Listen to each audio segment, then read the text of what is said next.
तुझवीन शंभो मज कोणकारी।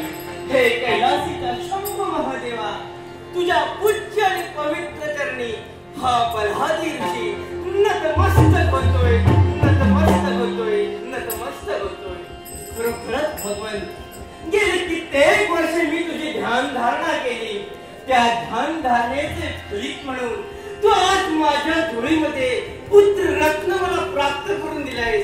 खरोखरच भगवंत, आज माझ्या मनाला किती धन्यता प्राप्त झाली आहे, धन्यता वाटली आहे। कित्येक वर्ष झाली आम्हा उभयतांना संतान प्राप्ती होती। भगवंत, तुझी भक्ती केली आणि त्या भक्तीवर तू भाळून का होईना आम्हाला पुत्र रत्न प्राप्त करून दिला।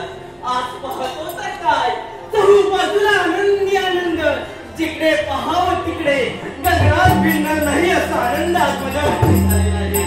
तो का असेल तर उदयीच माझ्या पुत्राचा वारसा म्हणजे नामविधीचा कार्यक्रम मी ठेवला आहे आणि त्याच कार्यक्रमासाठी देशोदेशी जावे, प्रत्येक माणसाला सांगावं की मला पुत्ररत्न झालाय आणि त्या पुत्ररत्नाचा वारसा करायचा आहे।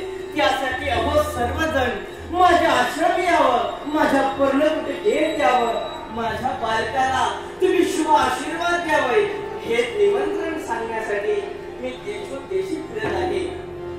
प्रत्येक गावोगावी जावं, आपलं स्वकीय मित्र इष्ट जे कोणी भेटतील त्या प्रत्येकाला सांगावं की उदयी माझ्या मुलाचा वारसा आहे आणि त्या वारशासाठी तुम्ही यावं। कैलासीच्या शंभू महादेवा, तुझ्या चरणी तेच मागणं आहे की उदयी होणारा माझ्या पुत्ररत्नाचा वारसा निर्विघ्नपणे पार पडावा। त्यासाठी क्षणाचाही विलंब न करता समोर दिसतोय तो गाव, त्या गावामध्ये जावं, जे कोण ब्राह्मण असतील त्या ब्राह्मणांना बोलवावं, जेणेकरून त्या ब्राह्मणांकडून माझ्या पुत्राचा जो काही पुढे भविष्य असेल ते भविष्यही कथन करून घ्यावं।